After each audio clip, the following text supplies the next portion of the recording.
without any delay, I'll go on to my talk. As we all know that the optic disc evaluation is a very critical discriminant in diagnosing glaucoma. But having said that, we need to remain cognizant of the fact that there are biological variabilities, and different Indian studies have shown that it could range anything from 2.25 to 3.36 millimeter square. It could be a large disc. We cannot get complacent that they are all high myopes. We need to be suspicious. It could be a smaller disc, and it gets smaller as the hyperopia increases. It could also be an elongated oblique or a tilted disc, which is more commonly seen in astigmats, but could be seen in myopes too. So it becomes critical for us to look at the 5 Rs: the scleral ring, the rim, the retinal nerve fiber layer, the region of the peripapillary atrophy, and the retinal and optic disc hemorrhages. Then we talk of the disc size. We are talking about evaluating on the slit lamp microscope with a ruby lens. And depending whether you're using a 60D or a 70D or a 90D, the magnification factors are different. So you essentially, by viewing through the slit view, through the ruby lens, you get a more stereoscopic view, better illumination and magnification. And if you narrow the slit beam and you bring it down to overlay the disc margin, you could actually measure the disc height. So a cup disc ratio of more than 0.6 would need to be looked on with suspect, and also if there's an asymmetry of the disc between the two eyes.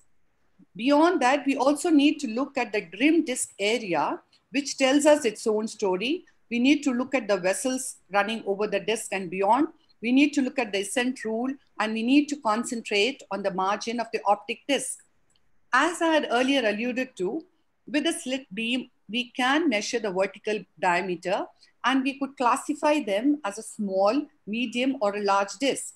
Arbitrarily, you could say that a disc diameter of less than 1 could have a mean cup disc ratio of 0.26. A disc diameter of more than 2 could have a cup disc ratio of 0.55. The other area which we need to look carefully is the relation of the disc with the cup. Now, largely, a small disc would have a small cup and a large disc would have a large cup.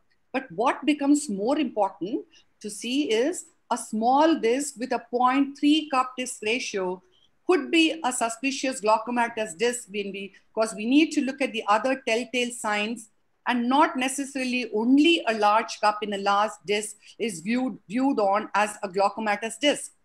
The next thing which we need to look at is a rim counter, which could be orange to pink. And if there is a pallor focally, we need to look at with attention. We need to look at the rim configuration, whether it's getting thinned out, whether there's a notch, how the vessel is traveling over it. And all of these are so important. In fact, an NRR evaluation is a lot more sensitive than the vertical CDR, which I was earlier describing. But what we need to remember again, as I told you earlier, a vertical cup disc ratio of 0.7 needs to be looked on with all suspicion, because only in 5% of the population, it could be a 0.7 cup disc ratio and yet be normal. Again, an asymmetry more than 0.2 needs to be looked on with suspicion, because in 1% of the population, it could be normal. So we need to be very cautious of that. Next is the RNFL evaluation, and it's best evaluated with the red-free filter. These are axons which run from the upper to the lower pole towards the peripapillary region, and they have their own luster. And these axon bundles give that impression of striations. And when there is a degeneration of the RNFL fiber, the peripapillary vessels come to be seen more prominently. In fact, the area of the RNFL defect could be double the size of the venule. These could be slit defects, wedge-shaped defects, or a diffuse loss. So if you look at this is an early glaucoma. It has a typical inferior RNFL defect in the red-free light, as you can see. And if you look at the OCT, it again tells you that yes, there is an inferior RNFL defect, and that corroborates the story. This is again a case of a unilateral glaucoma with that RNFL defect seen inferiorly and that superior field defect which is there, which again tells us that we are bang on looking at glaucoma. Again, the ascent rule is important, which means that the inferior rim is thicker, followed by the superior, then the temporal and nasal. Now, if this relationship is altered, that the inferior becomes thinner than the superior, our antennas have to be up, And we need to look at all of this and also see whether there is any notches or thinning or loss of rim or erosion. The other thing which we need to look at is the area of peripapillary atrophy. This has an alpha zone, which is just subjacent to the disc, which is hypo or hyperpigmented. And it is characteristically seen in myopia with that temporal crescent. And just beyond it is the beta zone. This area, because of the overlying loss of RP and choriocapillaris, the underlying sclera and the choroid are seen. And this is actually a red flag. And if there is an increase in the size of PPA, then beta zone, we need to actually get clued on that is the glaucomatous disease progressing. And this is even more so significant in the normal tension glaucoma. Now, if you look at this right disc, it is obviously vertically oval and it has that PPA and the field defect. All of it adds to it. Let you know that we're looking at an advanced glaucoma here. Then you need to look at the vessels. Now, bionetting of vessels is something quite specific of glaucoma. And if there is a significant neural tissue loss, you can see the way it arches up and climbs on the rims and moves on, and a typical bayonet sign. But then we need to remember that it could also be seen in a large physiological cup. Again, a diffuse and focal arteriolar narrowing is typically seen in glaucoma, but mind you, it can be seen in non-arteritic AION too. Again, bearing of blood vessels is characteristic of glaucoma because the underlying neural tissue is lost and it stands out in that white background. But then 14% are seen in normal in a study done by Sutton et al. So the disc damage likelihood scale becomes very significant because it's highly reproducible and correlates with the field loss. Now it has been classified into small discs with less than 1.5, average disc 1.5 to 2, and more is large.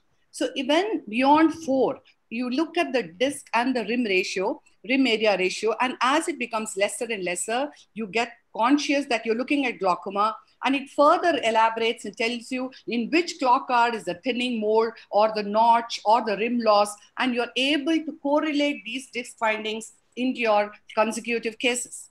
Splinter hemorrhage can overlie a disc or lie in the peripapillary region. It is quite evanescent, could disappear immediately or last for a few months. And these are characteristically seen in an diabetic patient or those in anti-glaucoma or who has had a PVD.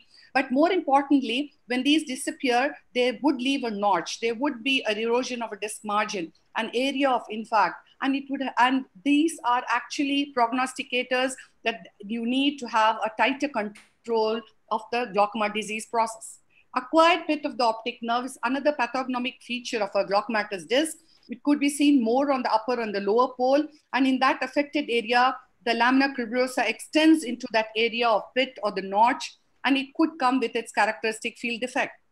So then you need to look at the rim, the nerve fiber layer defect, the splinter hemorrhages, the notching, the acquired pit, the saucerization becomes more prominent as the neural tissue is lost to actually in advanced glaucoma have a characteristic bean pot appearance. In the early stages, it could have a concentric enlargement or it could present as a senile sclerotic thing. But then the challenge comes when you look at the mimickers. And these are the different discs which have to be looked on with suspicion. Maybe you could even assume that they are glaucoma suspect unless you're able to rule out. This is a tilted disc. Now it is characteristically seen in myopes or astigmats. And if you see that because of the inferior rim disc hypoplasia which occurs in these discs, then it gives you a field defect. But what diagnoses it or differentiates it from glaucoma is that these fields would not progress. They would be static. Then you know that you're not dealing with a glaucomatous disease. This is an optic pit. Now, it should not be confused with an acquired pit of the optic nerve, which tends to be more on the poles. And this would again have a characteristic superior field defect and actually have a macular fluid collection. So these have to be correlated and kept in view before you jump it to be a glaucoma. Again, an optic disc coloboma would have an inferior neuroretinal rim thin or absent, and this has to be viewed as not as a glaucomatous disc. A dysplastic disc actually cannot be picked up in OCT. Again, this is something where you're suspicious that it could be glaucomatous, but if you do the fields and the fields do not progress, the intraocular pressures remain normal, then you are able to label them as a dysplastic disc. A small disc, we need to be very wary of these discs because even a small cup could be having the glaucomatous disease. We need to look at the rim and the notch. We need to do the fields. And if all else is normal, then you could sit back and say that this is not glaucoma. The area of concern is a neurological problem. Typical differences are that in a glaucomatous optic neuropathy, the pallor does not extend beyond the cup, whereas in a non-glaucomatous optic atrophy, the pallor extends beyond the cup.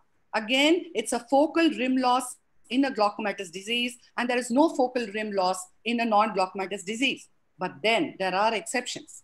Now, pallor could be absent in a non-glaucomatous optic atrophy in an early intracranial compressive lesion. Again, in glaucoma, the pallor can be more than cupping, wherein you have had an acute rise of intraocular pressure. Now, this was a young patient who was treated as for NTG. Somehow the intraocular pressure did not seem to correlate with the drugs which were given, and he started getting a vision drop. Now, in the early stages of glaucoma, you would not have a vision drop. A vision drop is characteristic of an advanced stage of glaucoma. So this indicates an MRI to be done. And when the MRI was done, it showed that the patient had a sphenoethmoidal meningioma. And the need of an MRI is so distinctively important in these cases. Now, this is a case where it looks glaucomatous, a vertical oval cup, not very obvious rim narrowing. But when a fields was done, it showed a bitemporal hemianopia, and the field and the MRI showed a pituitary macroadenoma with cellular extension. Now, this is again a disc wherein this patient was again being treated for glaucoma, but then it did appear that there was some IOP unrelated factors which was there. A dig into the history told that he had a history of perinatal hypoxia. And when an MRI was done, there was hypoplasia of the corpus callosum, there was periventricular leukomalacia, which told us that we were looking at an optic disc excavation. Now, this is a disc where there is a disc pallor and atrophy in one and the disc edema on the other. These are commonly seen in frontal lobe lesions, more in olfactory lobe meningiomas, called a Foster-Kennedy syndrome. But here, a small disc is actually called a disc at risk because of the crowding of the nerve fibers, the vascular component of the disease can be significant.